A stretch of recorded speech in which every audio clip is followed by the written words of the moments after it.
불법 약물들을 설명하기 전에 한국에서 합법인 약물들을 먼저 소개해드리겠습니다.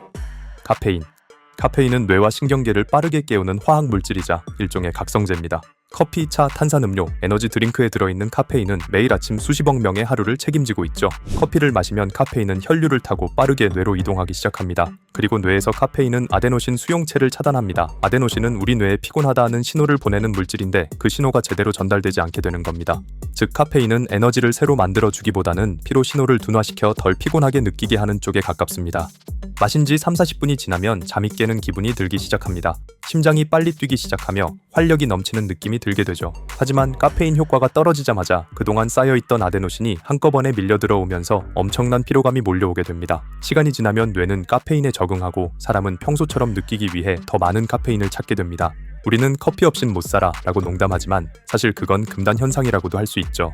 커피를 너무 많이 마셨을 때 느껴지는 불안감은 가벼운 약물 과다 복용 증상이며 갑자기 끊으면 두통, 피로, 머리가 멍해지는 증상을 겪게 되죠. 알코올. 카페인이 뇌를 깨우는 각성제라면 알코올은 반대로 뇌의 기능을 둔화시키는 중추신경 억제제로 분류되는 향정신성 물질입니다. 알코올이 혈액에 들어가면 가바라고 하는 뇌를 진정시키는 신경 전달 물질의 기능을 펌핑시키기 시작합니다. 그래서 당신의 뇌는 너무 진정돼서 오히려 뇌의 기능이 느려지기 시작합니다. 그래서 긴장이 풀리며 졸음이 오고 반응 속도가 느려지게 되는 것이죠. 또한 뇌를 깨어있게 하는 흥분성 물질인 글루타메이트의 기능은 반대로 차단해버립니다. 쉽게 말해서 당신의 뇌를 자동차라고 생각해보세요. 알코올로 인해 차를 멈추게 하는 브레이크를 밟게 되어 당신의 뇌 기능이 정지했는데 앞으로 가는 엑셀인 글루타메이트조차 차단되어서 뇌의 회전이 그대로 멈추다시피 느려지는 것입니다. 그리고 취기가 점점 오르면 판단력이 흐려지고 감정이 격해지기 시작합니다. 목소리는 커지고 웃음이 나오며 맨정신이라면 하지 않았을 행동을 하기도 합니다. 또한 운동신경과 뇌 기능은 느려지는데 정작 뇌는 난 아직 괜찮아 라고 착각하기 시작하죠. 이것이 술이 주는 환상이며 당신은 자기 자신을 통제하고 있다고 생각하지만 사실 알코올로 인해 취한 것입니다. 결국 술이 깨기 시작하면 즐거움은 피로로 바뀝니다. 자고 일어나면 탈수와 메스꺼움, 멍한 상태가 찾아오고 뇌의 화학적 균형은 완전히 무너진 상태가 됩니다. 이것이 바로 숙취입니다. 신체적, 정신적 의존성이 매우 강한 물질로 습관적인 음주는 알코올 의존증을 일으키며 알코올을 끊게 될 시 손떨림, 환각, 발작 등 심각한 금단 증상을 동반합니다. 니코틴.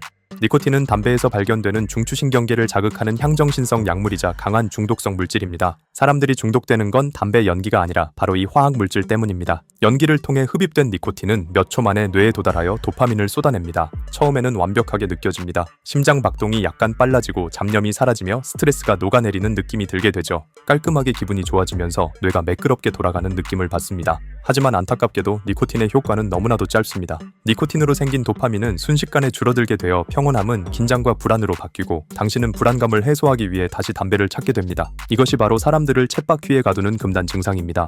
담배를 한 모금 빨 때마다 느끼는 안도감은 사실 직전에 담배가 만들어낸 불편함을 해소하는 과정일 뿐입니다. 니코틴은 실제로 휴식을 주는 게 아니라 금단 증상을 잠시 멈춰주는 것입니다.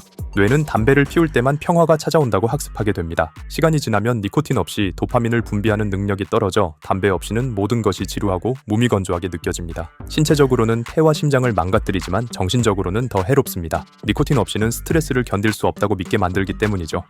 대마초. 여기서부터 설명드릴 모든 약물은 한국에서는 사용할 수 없는 불법 마약입니다. 절대로 시도하지 마시고 영상을 다 보고 제일 무서운 마약이 뭐라고 생각하는지 댓글로 남겨주세요. 대마초는 니코틴, 알코올과 마찬가지로 뇌의 기능에 직접적인 영향을 미치는 향정신성 물질입니다. 우리 몸에는 스스로 만들어지는 아난다마이드라는 물질이 있습니다. 이 물질은 쉽게 말해 뇌가 지치거나 스트레스를 받을 때 나쁜 기억은 잊게 하고 마음을 편안하게 만들어주는 신경 조절 물질입니다.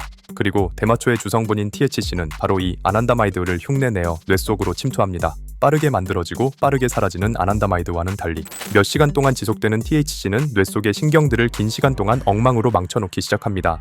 즉 대마를 흡입하고 말을 하게 되면 당신의 뇌에서는 우리가 방금 말한 거 기억해야 돼? 라고 물어보지만 대마초가 기억하는 기능을 꺼버리게 되어 단기적으로 당신이 뭐라고 말했는지 기억이 나지 않게 됩니다.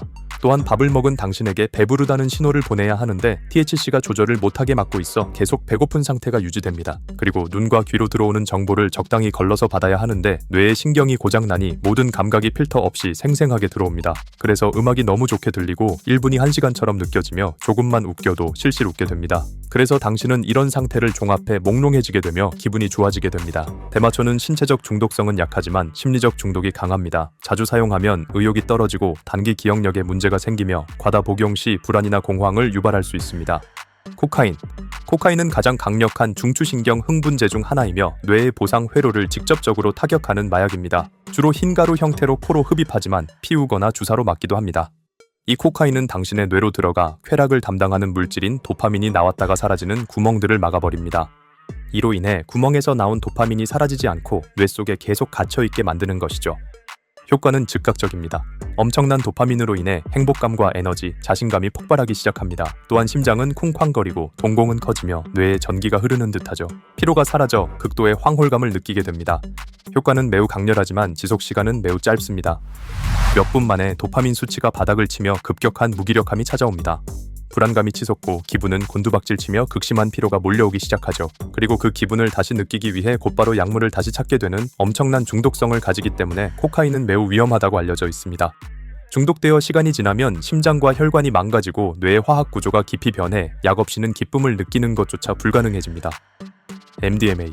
흔히 엑스터시나 몰리라고 불리는 MDMA는 100% 화학적으로 합성된 약물이자 환각제입니다. 주로 클럽이나 파티에서 알약 형태로 복용합니다. 이 약물의 효과는 우리 뇌 속에 저장되어 있는 행복함을 느끼게 하는 세로토닌을 한꺼번에 모두 쏟아져 나오게 만듭니다. 그리고 동시에 도파민과 노르에피네프린도 분비시켜 당신을 흥분 상태로 만들게 되죠. 약효가 돌기 시작하면 신체적으로는 체온이 급격히 오르기 시작하고 턱 근육이 긴장되어 이를 심하게 가는 증상이 나타납니다. 음악은 풍성하게 들리고 친구든 낯선 사람이든 주변의 모든 것과 깊이 연결된 느낌을 받습니다. 뇌가 공감 능력을 최대치로 가동하는 셈이죠. 하지만 MDMA는 뇌가 며칠, 몇 주 동안 비축해둔 행복 호르몬인 세로토닌을 순식간에 모두 태워버립니다.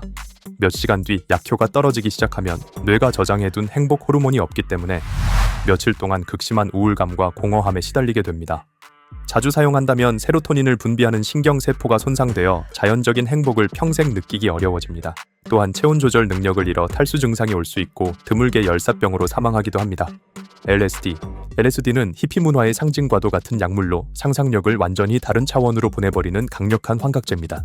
LSD는 보통 작은 종이 조각으로 되어 있으며 혀에 올려 복용할 수 있습니다. 이 약물을 복용하게 되면 주변의 사물들이 움직이고 색깔이 변하기 시작합니다. 그리고 이게 현실인지 환각인지를 구분하지 못하게 되죠. 이 상태는 10시간 넘게 지속됩니다. 소리가 색깔로 보이거나 색깔에서 맛이 느껴지는 공감각 현상을 경험하며 기하학적인 무늬가 보이거나 자아가 사라지는 듯한 신비한 체험을 하게 됩니다. 이 특이한 현상이 생기는 이유는 쉽게 말해 우리의 뇌에서 시각을 처리하는 시각팀과 귀로 들은 것만을 처리하는 청각팀이 있습니다. 이 둘은 서로 연결되어 있지 않은데 LSD가 서로 분리되어 있던 감각들을 마구잡이로 연결해서 현실을 왜곡된 판타지처럼 느끼게 만드는 것이죠. 니코틴이나 알코올 같은 신체적 중독성은 거의 없다고 알려져 있습니다. 하지만 환각 상태에서 사고를 당할 위험이 크고 10시간 동안 끔찍한 공포를 경험하는 배드트립을 겪으면 영구적인 정신적 트라우마나 정신질환이 생길 수 있습니다. 환각버섯. 매직 머쉬룸이라 불리는 이 버섯에는 실로시빈이라는 성분이 들어있습니다. 이 성분은 뇌에서 세로토닌 수용체에 작용하여 감각과 인식, 감정의 다양한 변화를 일으킵니다. 어떤 사람들은 영감이나 해방감을 느끼기도 하지만 반대로 불안이나 공황, 혼란 같은 부정적인 반응을 겪을 수도 있습니다. LSD와 효과가 매우 비슷하지만 LSD가 화학적으로 합성된 날카로운 느낌이라면 실로시빈은 자연에서 온 조금 더 부드럽고 몽환적인 느낌을 주는 환각제라고 할 수 있죠. 실로시빈은 중독성이 강하지는 않지만 반복적으로 사용할 경우 현실 감각이 무뎌지거나 정신 건강에 부정적인 영향을 줄 수 있습니다. 최근에는 미국이나 유럽의 일부 국가에서 우울증이나 PTSD 치료를 위한 의료 연구가 활발히 이루어지고 있으며 제한적인 조건에서 치료 목적으로 사용되기도 합니다. 오피오이드. 오피오이드는 강력한 진통제 계열의 약물로 뇌와 신경계에 작용하여 통증을 줄이고 기분을 좋게 만드는 약물입니다. 대표적인 종류로는 모르핀, 펜타닐, 옥시코돈 등 천연, 반합성, 합성 형태로 다양하게 존재하며 보통은 수술 후에 사용하는데 약물이 몸에 들어오면 엄청난 양의 따뜻한 도파민을 분비시켜 고통은 사라지고 황홀한 쾌락만 남게 하기 때문이죠. 의학적으로만 사용해야 하지만 그렇지 않은 경우엔 그 끝은 죽음뿐입니다. 문제는 내성과 의존성이 쉽게 생긴다는 점인데 같은 효과를 보기 위해 점점 더 많은 양을 복용하게 되고 약을 끊으려 할 때는 극심한 금단 증상이 나타나게 됩니다. 또한 특히 오피오이드는 호흡을 억제하는 특성이 있어 과다 복용 시 호흡 정지로 인한 사망으로 이어질 수 있습니다. 정말로 몸이 숨쉬는 것을 잊어버립니다. 헐떡이는 게 아니라 숨쉬는 것을 그냥 멈춰버립니다. 약효가 너무 강력해서 가장 원시적인 뇌조차 생존이 필요 없다고 믿게 만드는 것입니다. 현재 미국에서는 이 좀비처럼 굳어버리는 펜타닐이 아주 큰 사회 문제라고 하죠. 메스암페타민. 메스암페타민은 아이스, 크리스탈, 필로폰 등으로도 불리는 약물로 뇌와 중추신경계를 강제로 깨워 인간이 낼 수 있는 한계치 이상의 에너지를 쥐어짜내는 코카인을 능가하는 가장 강력한 각성제 계열의 약물입니다. 코카인이 천연 성분에서 추출해 만들어졌다면 메스암페타민은 100% 실험실에서 합성된 화학 물질입니다. 이 약을 투약하는 순간 약물이 혈액을 타고 뇌 속으로 직행하게 됩니다. 그리고 단 몇 초 만에 뇌에 저장된 도파민이 폭발하듯 터지면서 엄청난 쾌락이 몰려오기 시작합니다. 투약자들이 해롱해롱거리지 않을까 생각하겠지만 극도의 도파민 폭발로 인해 오히려 엄청나게 또렷한 상태가 됩니다. 잠도 오지 않게 되고 배고픔도 잊어버린 채 비정상적인 자신감으로 인해 위험한 행동들을 거리낌 없이 하게 되죠. 하지만 메스암페타민의 무서운 점은 단 한 번만 투약했더라도 극심한 후유증과 금단 현상이 발생하게 된다는 점입니다. 도파민 수용체가 완전히 박살난 상태이기 때문에 이 약물을 제외한 세상에 존재하는 그 어떤 것도 흥미롭게 느껴지지 않습니다. 또한 대표적인 부작용으로는 껍데기만 남은 듯한 극심한 우울감이 덮쳐오고 신분비가 말라 치아가 삭아버리는 메스마우스, 벌레가 피부 밑을 기어다니는 듯한 환각 때문에 피부를 뜯는 증상, 그리고 영구적인 뇌세포 파괴로 인한 조현병 증세가 나타납니다. 단순히 몸이 아픈 수준이 아니라 뇌세포 자체가 영구적으로 녹아내려 단 한 번만 해도 예전 상태로 돌아가는 것이 불가능합니다. 대표적인 약물들을 알아봤는데 어떤 게 제일 위험하다고 생각하는지 댓글 남겨주시고 불법 약물들은 절대로 하지 마시길 바랍니다. 영상 유익하다면 좋아요 눌러주시고 다음에 더 재밌는 영상으로 찾아오겠습니다.